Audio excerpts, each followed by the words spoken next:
जाओ भाई third chapter start करते हैं। तो थर्ड चैप्टर बेटा मेटल एंड नॉन मेटल है, ठीक है। तो देखो पास में ना एक पेरियोडिक टेबल बनाई गई है, पेरियोडिक टेबल दिख रही है। इसकी खास चीज ये है कि इसमें 118 एलिमेंट्स हैं, 118 एलिमेंट्स हैं 118, जिसमें से 92 जो है वो आपके नेचर से मिले हुए हैं, नेचर अकरिंग है 92 एलिमेंट्स, जिसमें 80 मेटल 22 नॉन मेटल्स हैं।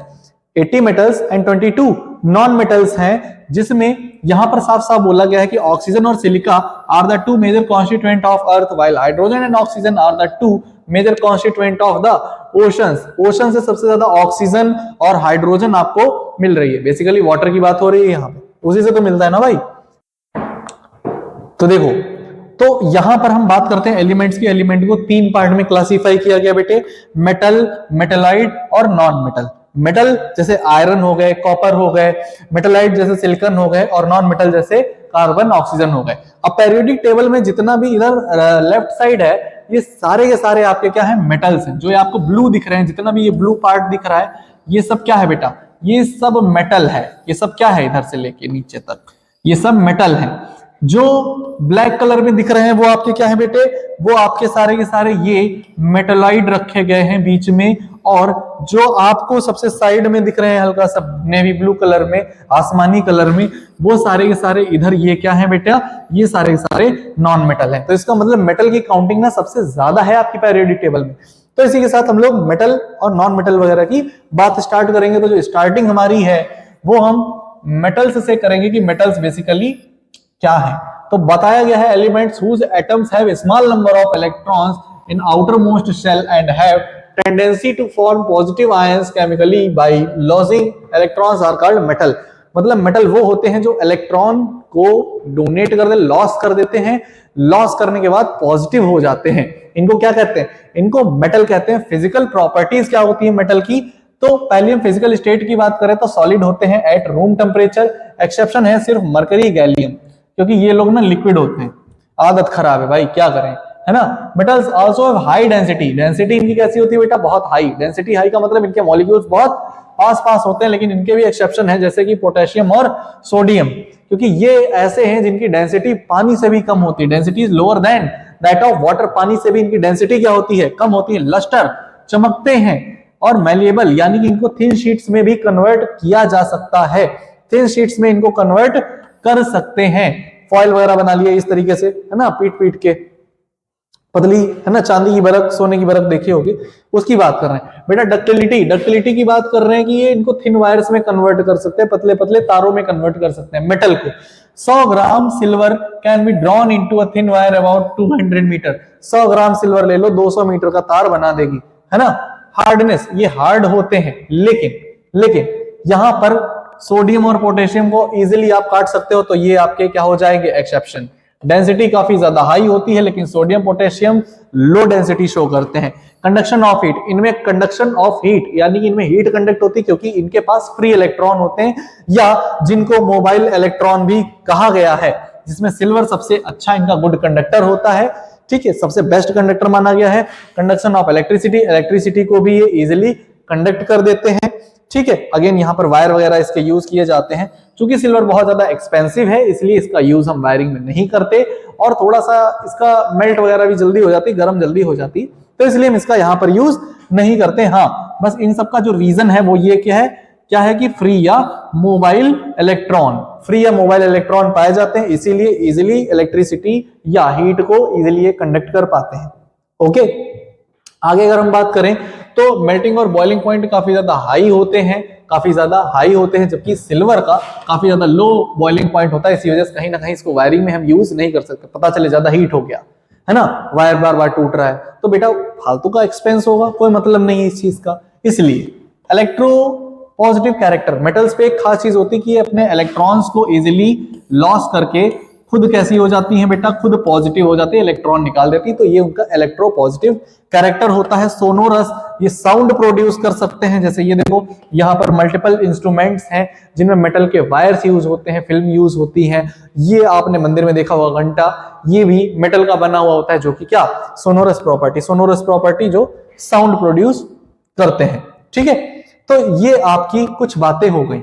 फिर हम बात करेंगे आयोनाइजेशन एनर्जी की। तो आयोनाइजेशन एनर्जी क्या होती है, देखो किसी भी एक इलेक्ट्रॉन को रिमूव करने के लिए न्यूट्रल एटम से और उस पर पॉजिटिव चार्ज आ जाए, इसके लिए जो एनर्जी की नीड होती है उसको क्या कहते हैं बेटे, आयोनाइजेशन एनर्जी। क्या कहते हैं, आयोनाइजेशन एनर्जी। मतलब एक न्यूट्रल एटम है, उसमें से एक इलेक्ट्रॉन निकालना है, उस इलेक्ट्रॉन को निकालने के लिए जितनी एनर्जी की जरूरत होती है उसको कहते हैं आयोनाइजेशन एनर्जी, और वो कैसा हो जाए, पॉजिटिव आयन बन जाए। ठीक, केमिकल प्रॉपर्टीज क्या है मेटल की, बहुत ध्यान से समझना। रिएक्शन विद ऑक्सीजन, मेटल जब भी ऑक्सीजन के साथ रिएक्ट करेगा मेटल ऑक्साइड बनाएगा। पहले चैप्टर में पहली रिएक्शन पढ़ाए थे मैग्नीशियम ऑक्सीजन की, है ना। तो ये देखो यहां पर आ भी गई बेचारी, छोटी सी रिएक्शन है। तो ऑक्सीजन के साथ रिएक्ट कर लेगा तो क्या, मेटल का ऑक्साइड बना लेगा, और उस मेटल ऑक्साइड की रिएक्शन अगर तुमने वाटर के साथ करा दी तो मेटल का हाइड्रोक्साइड बन जाएगा। बहुत ध्यान से समझना इस चीज को, ठीक है। बार बार मेटल ऑक्सीजन से रिएक्ट करके क्या बनाते हैं, मेटल का ऑक्साइड बना देता है। नेचर क्या होता है बेटा मेटेलिक ऑक्साइड का, कि अगर मेटेलिक ऑक्साइड की रिएक्शन वाटर से करा दो तो ये मेटल के हाइड्रोक्साइड में कन्वर्ट हो जाते हैं। नेक्स्ट जो है बेसिक नेचर की बात करें तो वाटर इनसॉल्युबल जो है यहां पर उनकी बात की गई है कि ये जैसे ही यहां पर जाते हैं बेस बना लेते हैं। अभी हमने पढ़ के आए हैं OH होता है तो वो बेस होते हैं।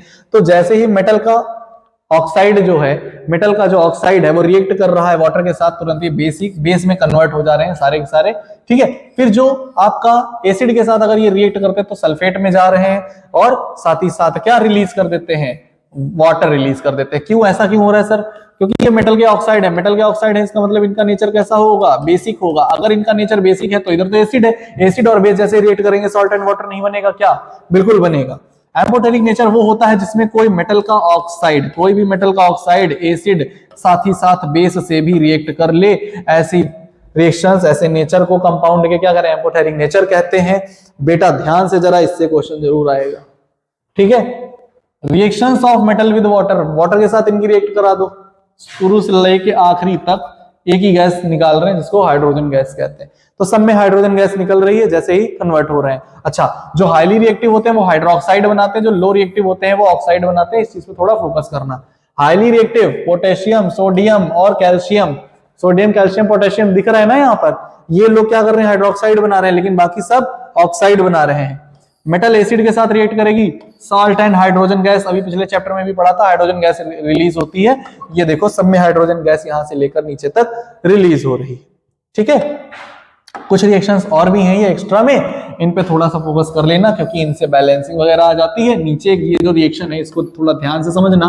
कॉपर है वो HCl से कोई रिएक्शन नहीं दे रहा है। क्यों नहीं दे रहा, यहां पर कॉन्सेप्ट लग रहा है डिस्प्लेसमेंट रिएक्शन का, क्योंकि रिएक्टिविटी कम है कॉपर की तो वो डिस्प्लेस नहीं कर पाएगा, कोई भी रिएक्शन नहीं हो पाएगी। नेक्स्ट जो आपका आ जाता है reaction of metals with solution of other metal salt, एक से दूसरे का, तो एक मेटल है दूसरे साल्ट का सॉल्यूशन है और साल्ट सॉल्यूशन है तो मेटल को डिस्प्लेस कर देगा। ये अभी हम लोग डिस्प्लेसमेंट रिएक्शन पढ़ के आए हो ना, बस वही है और कुछ नहीं। ये देखो हाईली स्टेबल, ठीक, ये हाईली रिएक्टिव है, ये हाईली रिएक्टिव लो रिएक्टिव, तुरंत डिस्प्लेस करके कॉपर को सब जगह से इन्होंने क्या कर दिया, साइड कर दिया और खुद उनकी जगह पे कंपाउंड बना लिया। रिएक्टिविटी सीरीज की बात की गई है, वही रिएक्टिविटी सीरीज है, ठीक है, जिसकी बात हम लोग अभी पीछे करते हुए आए हैं। थोड़ी ये प्रॉपर्टीज हैं, इनको बेटा जान लेना कि ऊपर से जैसे जैसे नीचे आओगे नीचे रिएक्टिविटी कम होती जाएगी, ऊपर बहुत ज्यादा रिएक्टिव मेटल्स हैं, ठीक है।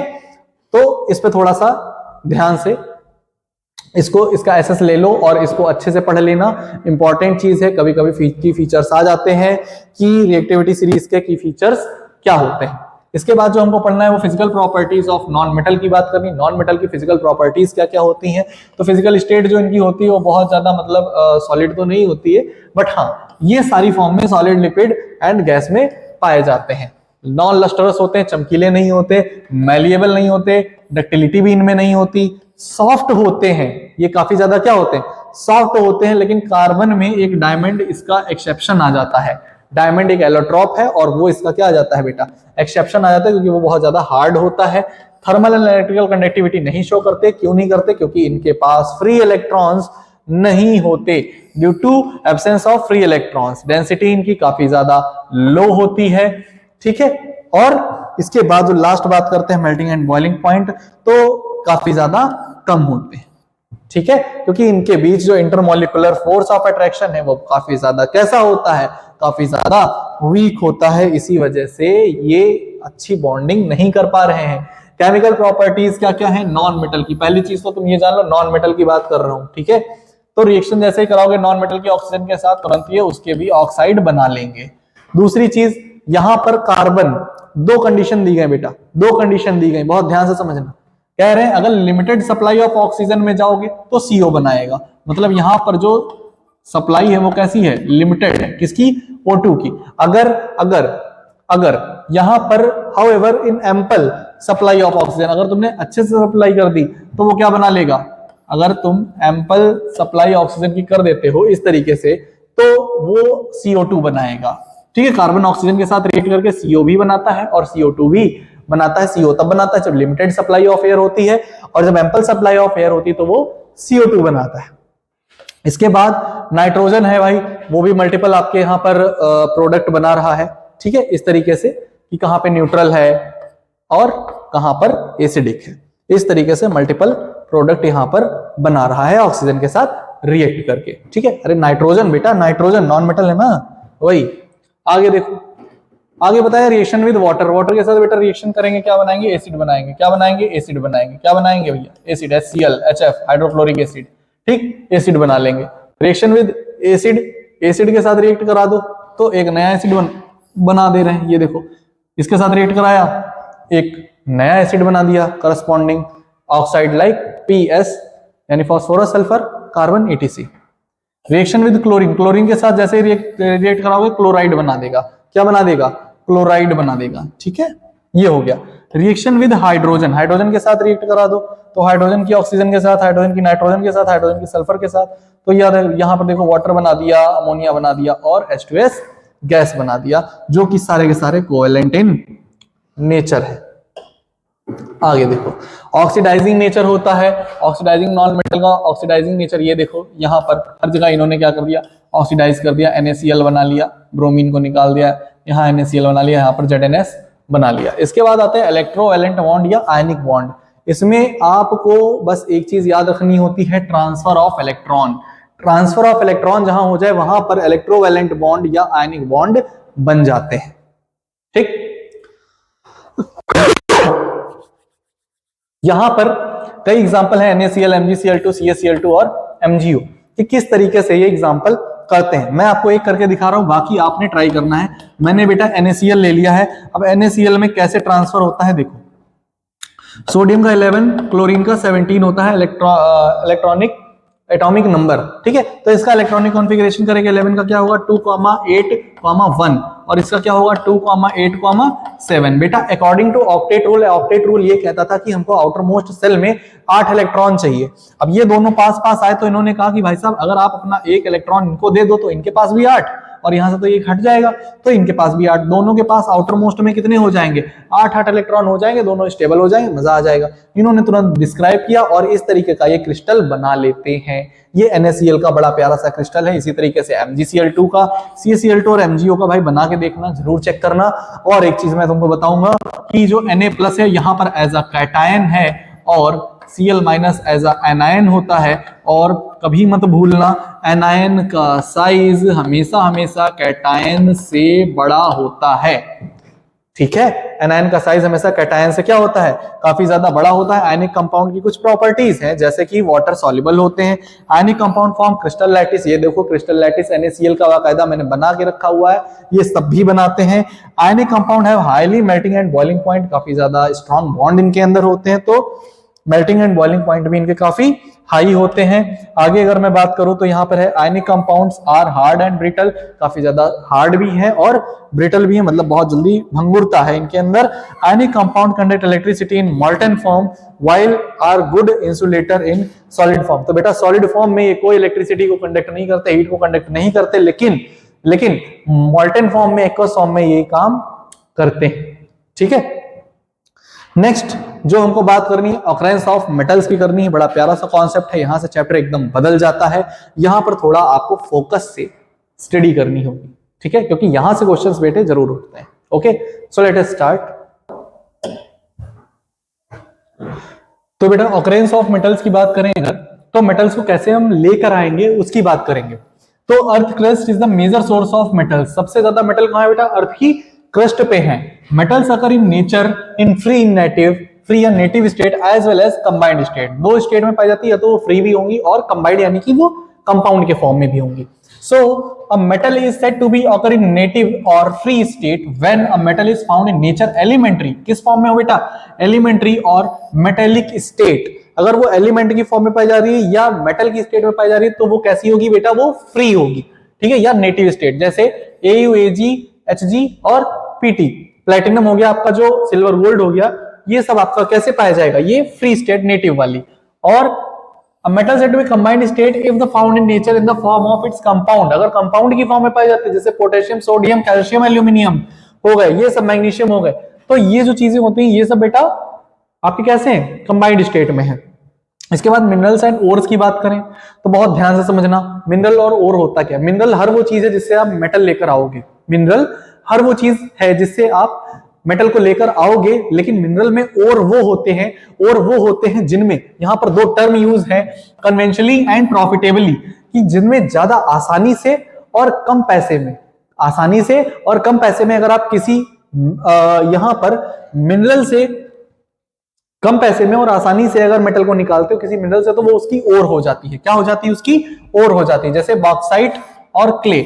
यहां पर दो चीजें दी हुई हैं, ये एल्यूमिनियम की दिए हुए हैं मिनरल्स, ये क्या है, एल्यूमिनियम के मिनरल्स दिए हुए हैं। अब यहां पर एक चीज बड़ी प्यारी सी कही है, ऑल ओर्स आर मिनरल्स, जितनी भी ओर्स होती है वो सारे क्या होते हैं, मिनरल होते हैं, क्योंकि मिनरल से ही आप लेकर आए हो ओर, क्योंकि ओर वो मिनरल है जिसको आप आसानी से कम खर्च में मेटल को लेकर आते हो। But all minerals are not ores. यहां से क्वेश्चन पूछ लेते हैं कभी कभी, डॉट करके क्या कर देते हैं, बाय, क्वेश्चन तैयार, ठीक। तो इसका आंसर है ये जो ऊपर लिखा हुआ है।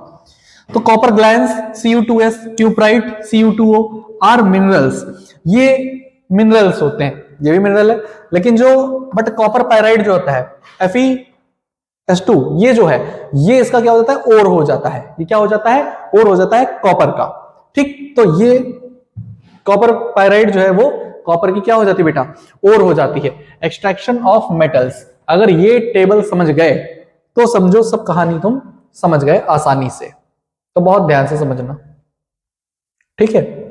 देखो बहुत आसान सी चीज है और जल्दी से समझने की कोशिश करो बेटा। ओर से स्टार्ट करते हैं। मेरे पास एक ओर है जिसको मैंने कंसंट्रेट कर लिया, इंप्योरिटीज वगैरह हटा दी है, तो वो तीन टाइप की पॉसिबल है, या तो वो हाई रिएक्टिविटी की मेटल्स की ओर होंगी, या तो वो मीडियम की होंगी, और या तो वो लो रिएक्टिविटी की होंगी। अगर वो हाई रिएक्टिविटी की है तो चुपचाप से इलेक्ट्रोलिसिस प्रोसेस कर देना, मोल्टन फॉर्म में ले जाके पिघला के इलेक्ट्रोलिसिस कर देना, प्योर मेटल तुमको मिल जाएगी। अगर मीडियम रिएक्टिविटी की है तो दो पॉसिबिलिटी है, या तो वो कार्बोनेट ओर होगी या तो वो सल्फाइड ओर होगी। अगर कार्बोनेट ओर है तो कैल्सिनेशन, अगर कार्बोनेट ओर है तो कौन सी प्रोसेस, कैल्सिनेशन, और अगर सल्फाइड है तो roasting.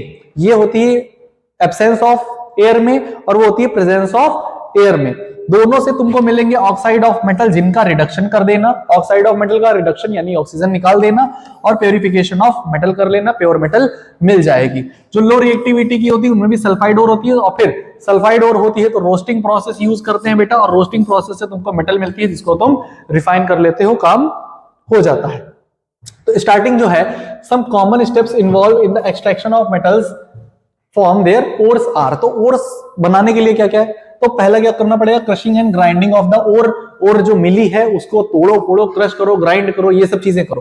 Concentration of ore and enrichment of ore, तो ओर की जो कंसंट्रेशन है उसको बढ़ाना, उसकी क्वालिटीज को इंप्रूव करना। Extraction of metal from the concentrated ore, concentrated ore मिल चुकी है तो उससे आप मेटल निकालो, मेटल मिलने के बाद रिफाइन और उसको प्योर कर लो। तो स्टार्टिंग है क्रशिंग और ग्राइंडिंग से। तो यहां पर बड़े बड़े जो पीसेस होते हैं उनको ये मशीन में डाला जाता है। इस मशीन में डालने के बाद इनको छोटे छोटे क्रशर्स में, जो जॉ क्रशर्स होते हैं, इनमें ले जाकर इनको ठीक है ग्राइंड किया जाता है, छोटे छोटे पीसेस में कन्वर्ट किया जाता है। कन्वर्ट करने के बाद their pieces then reduce to fine powder, उनको और पतला पतला करने के लिए बाल मिल में भेजा जाता है, और स्टैंप मिल जो ये रखी हुई है इसमें भेजा जाता है। इसमें से टुकड़े करने के बाद इसमें भेजा जाएगा, जो कि और इसको काफी ज्यादा पतला करेगा। This process is known as pulverisation. तो पल्वेराइजेशन क्या होता है कि जब आप क्रशर या ग्राइंडर से के बाद जब ओर को और पतला पतला करने के लिए लेकर जाते हो बाल मिल में, तो वो प्रोसेस होती है। दूसरा है इनरिचमेंट ऑफ ओर। अब इसके बाद में हमें इसको इंप्योरिटीज को साइड में करेंगे। The impurities like sand, rock, minerals, limestone, mica, etc present in the ore called gangue या मैट्रिक्स। इनको क्या कहते हैं बेटा? गैंग या मैट्रिक्स कहते हैं। जो इंप्योरिटीज आपकी ओर में होती है, इनको हटाना है हमें। तो the substances to add to the remove the matrix called flux. तो गैंग को या मैट्रिक्स को हटाने के लिए फ्लक्स नाम के एक सब्सटेंस की जरूरत होती है, उसको मिक्स करते हैं और वो उसके साथ मिक्स करके एक कंपाउंड बनाते हैं जिसको स्लैग कहते हैं। क्या कहते हैं? स्लैग। बेसिकली मैंने क्या बोला, जो आपकी यहां से गैंग होती है ये रिएक्ट कर लेती है आपके फ्लक्स के साथ और ये क्या बना देते हैं बेटा? ये बना देते हैं आपका स्लैग। ठीक, और इसको आसानी से रिमूव कर देते हैं। इसके भी अलग अलग मेथड है। तो मेथड ऑफ कंसंट्रेशन में पहला है हाइड्रोलिक वॉशिंग। हाइड्रोलिक वॉशिंग में देखो क्या करते हैं, इस तरीके की स्लोप टेबल बनाते हैं जिसमें ये खांचे इस तरीके से लगे हुए हैं, ठीक है, बोर्ड लगे हुए हैं, ऊपर ओर डाल रहे हैं, नीचे पानी भेज रहे हैं। तो जितना भी तुम्हारा ओर होता है वो निकल जाता है, इंप्योरिटी सारी इन्हीं खांचों में फंसी रह जाती है। ठीक है, फिर है दूसरा जो फ्रोथ फ्लोटेशन होता है। ठीक, फ्रोथ फ्लोटेशन में बेसिकली क्या करते हैं? Froth flotation is an important concentration that can be used to selectively separate hydrophobic material from the hydrophilic waste gangue. तो जो गैंग होती है इसकी वो हाइड्रोफिलिक नेचर की होती है, यानी वाटर लविंग स्पीसीज होती है। वाटर लविंग स्पीसीज मतलब पानी की तरफ भागेगा। और ऊपर इसमें हम पाइन ऑयल भरते हैं।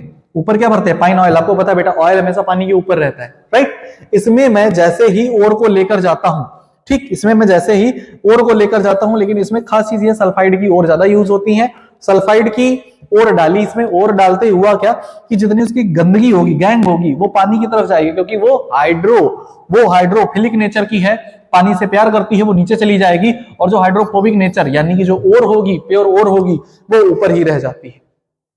हवा भी मारते हैं ताकि उसके पार्टिकल जल्दी जल्दी अलग हो जाए, गंदगी जितनी है वो पानी के साथ मिक्स हो जाए और जितनी भी मेटल है वो ऊपर आ जाए। ये देखो सल्फाइड ओर ऊपर दिख रही है तुमको, ठीक है, यहाँ पर फ्रोथ बबल्स की फॉर्म में। और फिर इसको छान लेते हैं, निकाल लेते हैं, सुखा लेते हैं और इससे हमको क्या मिल जाती है? ओर मिल जाती है। इसके बाद जो हमारा होता है मैग्नेटिक सेपरेशन। मान लो कोई ओर है और उसमें कोई पार्ट जो है वो मैग्नेटिक है, ठीक, तो यहां पर अलग अलग करते हैं। अब जैसे ये ऊपर पाउडर और नीचे गिरी, यहाँ पे एक पट्टे लगे हुए हैं, ये नॉन मैग्नेटिक है, ये मैग्नेटिक है, इसमें मैग्नेट है। तो अगर ये मैग्नेट है तो यहाँ आते मैग्नेटिक सब्सटेंस इसे चिपकेगा और यहां तक आके चिपका रहेगा जब तक ये इसको दूर ना कर दे।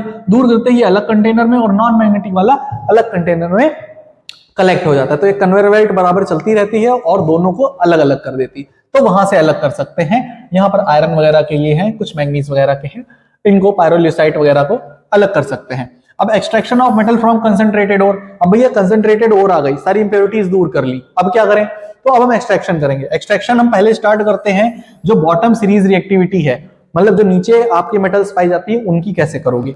तो नीचे वाली जैसे कॉपर हो गया, Ag हो गया, Pt, Au, Hg हो गया, इन सब की करने के लिए क्या करेंगे? Metals that present in bottom of the reactivity series are very unreactive. Of course यार नीचे रिएक्टिव होंगी, अभी मैंने बताया था ऊपर हाई रिएक्टिव, नीचे लेस रिएक्टिव या लो रिएक्टिव की मेटल्स होती हैं। The oxides of these metal can be reduced to metals by heating alone। इनको क्या कर दो? बस हीट कर दो, काम खत्म। तो यहां पर ये है मेटल का ऑक्साइड, यहां पर देखो सल्फाइड ओर है, ये मेटल का ऑक्साइड है। ऑक्साइड के साथ हीट करोगे तो मेटल का ये ऑक्साइड मिल जाएगा। मेटल को ये इनके क्या है बेसिकली? ये इनके Cu2s, ये सब मिनरल है। मिनरल की रिएक्शन तुमने किससे कराई बेटा? ऑक्सीजन के साथ कराई। सल्फाइड ओर है, देख पा रहे होगे, सल्फाइड ओर है, अभी अभी बताया था, अभी अभी पीछे हमने ये बताया। यहां पर सल्फाइड ओर अगर आ गई, सल्फाइड ओर अगर आ गई तो क्या करोगे? रोस्टिंग करोगे, रोस्टिंग करोगे, ठीक है। सल्फाइड ओर आ गई तो क्या करोगे? Roasting in the presence of oxygen. जैसे हीट किया, मेटल का ऑक्साइड बन गया। मेटल का क्या बन गया भैया? ऑक्साइड बन गया। मेटल के ऑक्साइड का क्या करा दो? रिडक्शन करा दो। रिडक्शन जैसे ही कराओगे, ऑक्सीजन अलग, रिडक्शन कराओगे, इसमें से CO2 निकल जाएगी, प्योर मेटल तुमको आसानी से मिल जाएगी। नेक्स्ट जो आपका है वो है extracting metals in the middle. जो मिडल रिएक्टिविटी सीरीज में कार्बोनेट ओर भी मिलती है और सल्फाइड ओर भी मिलती है। तो कार्बोनेट ओर और सल्फाइड ओर, तो सल्फाइड ओर के लिए क्या करते हैं बेटा? रोस्टिंग करते हैं। क्या करते हैं? रोस्टिंग करते हैं। तो रोस्टिंग के लिए फिर से बताया, ore is heated in the presence of excess air is called roasting. अभी मैंने बताया था प्रेजेंस ऑफ एयर में होती है, तो प्रेजेंस ऑफ एयर में करा दो। तो ये sulphide ore, sulphide ore, sulphide ore, sulphide ore, presence of air में कराया, ऑक्साइड मिल गया। प्रेजेंस ऑफ ओर में कराया, क्या मिल गया? सल्फाइड ऑक्साइड मिल गया। प्रेजेंस ऑफ ऑक्सीजन में कराया, क्या मिल गया भैया, ऑक्साइड मिल गया, मेटल का ऑक्साइड मिल गया, रोक दो। अब कार्बोनेट और है, अगर कार्बोनेट और है तो in the absence of oxygen करो।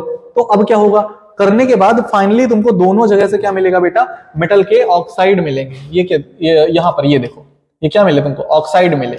अब इन ऑक्साइड का बेटा क्या करना पड़ेगा आपको, रिडक्शन कराना पड़ेगा, है ना।